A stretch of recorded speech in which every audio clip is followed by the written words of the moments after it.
Good afternoon students. हमारा जो topic है मेंडेलियन डिसऑर्डर्स का है, जिसमें मैंने आपको ये कहा था कि भाई हीमोफीलिया और कलर ब्लाइंडनेस आप कर लेंगे, जो कि सेक्स लिंक्ड रिसेसिव डिसऑर्डर आप लोगों ने कर लिया एक्स लिंक। अब हम करते हैं नेक्स्ट जो मेंडेलियन डिसऑर्डर है, वो है सिकल सेल एनीमिया, जो आपको करना है।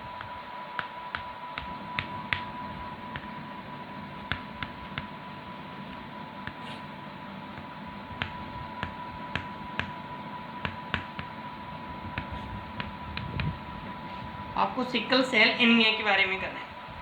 तो सिकल सेल एनीमिया क्या है? This is an autosomal linked recessive trait.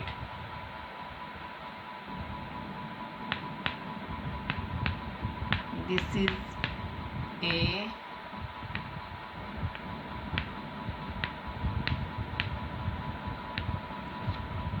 Autosomal linked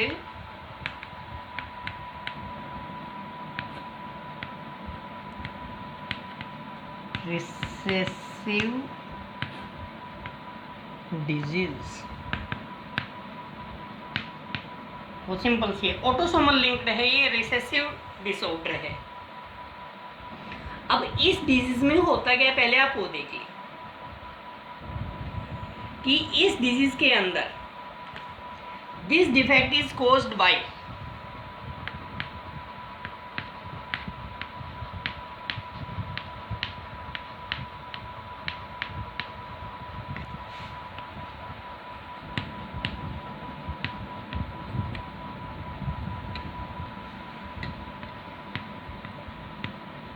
substitution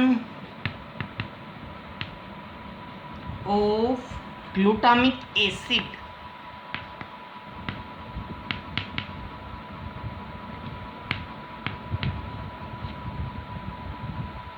by valine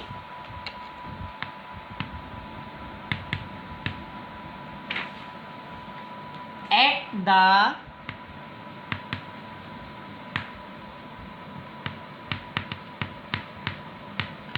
sixth position of the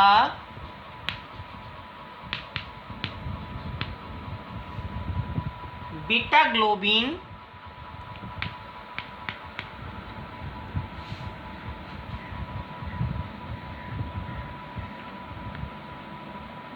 chain of hemoglobin molecule।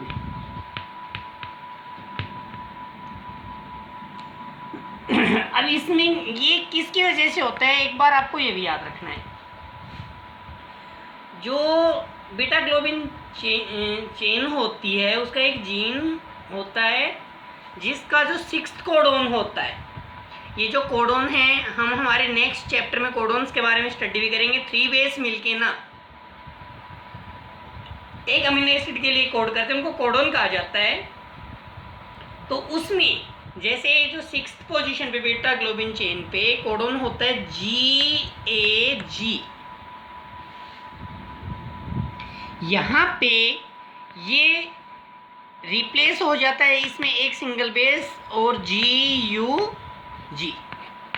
इनकी जो सिक्स्थ पोजीशन के ऊपर जब आप कोडोन देखेंगे GAG होता है नॉर्मल में, तो उसमें म्यूटेशन हो जाती है, ए के प्लेस पे यूए आ जाता है। दैट मीन्स ये बेस है भाई, ग्वानिन एडेनिन ग्वानिन, ये है ग्वानिन यूरेसिल ग्वानिन। जब हम डीएनए के बारे में नेक्स्ट चैप्टर में हम स्टडी करेंगे तो इन कोडोन के बारे में भी आएगा। फिलहाल आप ये याद रख लेना कि जो एडेनिन है इसमें म्यूटेशन होकर ना यूरेसिल हो गया। सिक्स्थ पोजीशन पे जो कोडोन होता है GAG, वो GAG की बजाय क्या बढ़ने लग जाता है GUG। क्योंकि अगर GAG होगा तो जो मॉलिक्यूल्स है कि भाई जो कोड करेगा तो वो किसके लिए कोड करता है, वो आपको करना है, और GUG किसके लिए कोड करता है, वो आप लोगों को करना है। तो अगर GAG आपको मिलेगा तो ग्लूटामिक एसिड के लिए कोड करता है, और अगर यहाँ पे जब आप देखेंगे कि GUG हो गया तो वेलाइन के लिए कोड हो जाएगा। तो इसका मतलब क्लियर हो गया कि ग्लूटामिक एसिड की जगह पे क्या बन गया, वेलाइन बन गया। तो ये आपको ध्यान देना है कि भाई इस डिजीज में होता क्या है। अब इसकी वजह से क्या हुआ, तो जो म्यूटेंट हीमोग्लोबिन मॉलिक्यूल्स है उसमें क्या हो जाएगा कि उसमें जो ऑक्सीजन की कैरिंग कैपेसिटी होती है, जो आरबीसी की जो कैरिंग कैपेसिटी है ऑक्सीजन को लेकर जाने की, वो डिक्रीज हो जाती है। जो आरबीसी की शेप है वो बाई कनकेव डिस्क से इलोंगेट सिकल लाइक हो जाती है, इनकी आरबीसी की शेप में चेंजमेंट हो गई है, वो इलोंगेटेड हो गई, सिक्कल शेप हो गई, इसलिए इसको क्या नाम दिया गया, सिक्कल सेल एनीमिया। ये डिजीज के बारे में हो गया। अब हमारे जो जेनेटिक से रिलेटेड डिसऑर्डर है अब आपको उसमें करना है, तो इसके लिए वही पीछे वाले कंडीशन आप याद रखेंगे, क्योंकि ये एक ऑटोसोमल लिंक्ड है, रिसेसिव डिसऑर्डर है। तो इसमें आप एक बार इसके जीनोटाइप्स लिख लेंगे। नॉर्मल पर्सन के लिए आप जो लिखेंगे HbA डिनोट करेंगे जी, ठीक है। और कैरियर की जब कंडीशन आएगी वहां आप करेंगे HbA और HbS। तो यहाँ क्लियर हो गया ना, क्योंकि कंडीशन भाई दोनों कैपिटल A हैं, दोनों एलील्स नॉर्मल हो गए। यहाँ एक डिफेक्टिव है एक नॉर्मल है, तो डिफेक्टिव है तो रिसेसिव डिजीज है, डिफेक्टिव अपने आप को क्या नहीं कर पाएगा, एक्सप्रेस नहीं कर पाएगा। और जो डिफेक्टिव होगा जिसके अंदर डिजीज होगी, जिस पर्सन के अंदर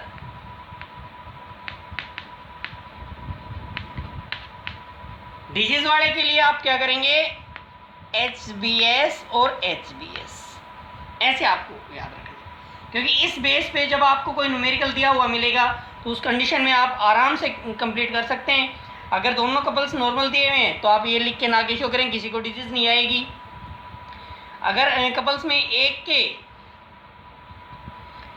डिफेक्टिव जीन है एक नॉर्मल है, तो एक साइड में आप ये रख देंगे, एक साइड में नॉर्मल वाले लिख देंगे, उनका क्रॉस करवा के आप आगे ऑब्जर्व कर लेंगे।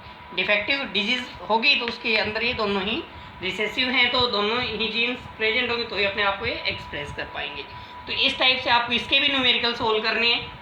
और इसी से रिलेटेड डिजीज एक और डिजीज आप कर लेंगे फिनाइल केटोनेरिया वाली, उसमें भी ज़्यादा नहीं है, आप यही याद रखेंगे कि ये भी एक ऑटोसोमल लिंक्ड रिसेसिव डिसऑर्डर है।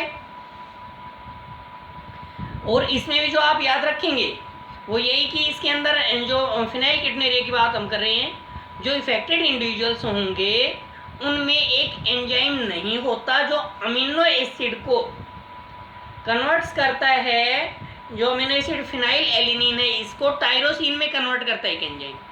तो जिस पर्सन में फिनाइल केटोनेरिया डिजीज होगी उसमें वो एंजाइम नहीं मिलेगा जो फिनाइल एलिनिन को टायरोसिन में कन्वर्ट कर दे। इससे क्या होगा, फिनाइल एलेनिन बॉडी के अंदर एक्यूमुलेट होता जाएगा, इकट्ठा होता जाएगा और फिनाइल पायरुविक एसिड बना देगा। इससे क्या होगा, जो अब ब्रेन के अंदर ये मेंटल रिटार्डनेस आ जाएगी। तो इसलिए आपको याद रखना है कि भाई इस डिजीज में फिनाइल केटोनेरिया में ऑटोसोमल लिंक्ड आपको बता ही दिया, तो फर्दर जो ट्रांसमिशन है सिकल सेल एनीमिया टाइप में आप याद रखेंगे इसका। तो ज़्यादातर जो इस चैप्टर के जो टॉपिक्स हैं हमारे पूरे हो गए हैं। कुछ डिसऑर्डर्स हैं, थैलेसीमिया है, ये आप एक बार खुद कोशिश करना। अब आप लोगों का टेस्ट भी होना है, जो मई है इसके फर्स्ट वीक में आपका एक मल्टीपल चॉइस क्वेश्चन का टेस्ट होगा। और मैं भी आपको जब एक दो इनके न्यूमेरिकल टाइप के भेजूँगा टेस्ट बेस पे ही, वो आपको सोल्व भी करके देखने हैं। ये चैप्टर मोस्टली हमारा कंप्लीट हो गया। अब किसी स्टूडेंट को प्रॉब्लम हो तो पूछ लेना इसमें से, और टेस्ट की अपने अच्छे तरीके से तैयारी करना। इसी चैप्टर का ही टेस्ट होगा अब आपका मई के फर्स्ट वीक, ठीक है।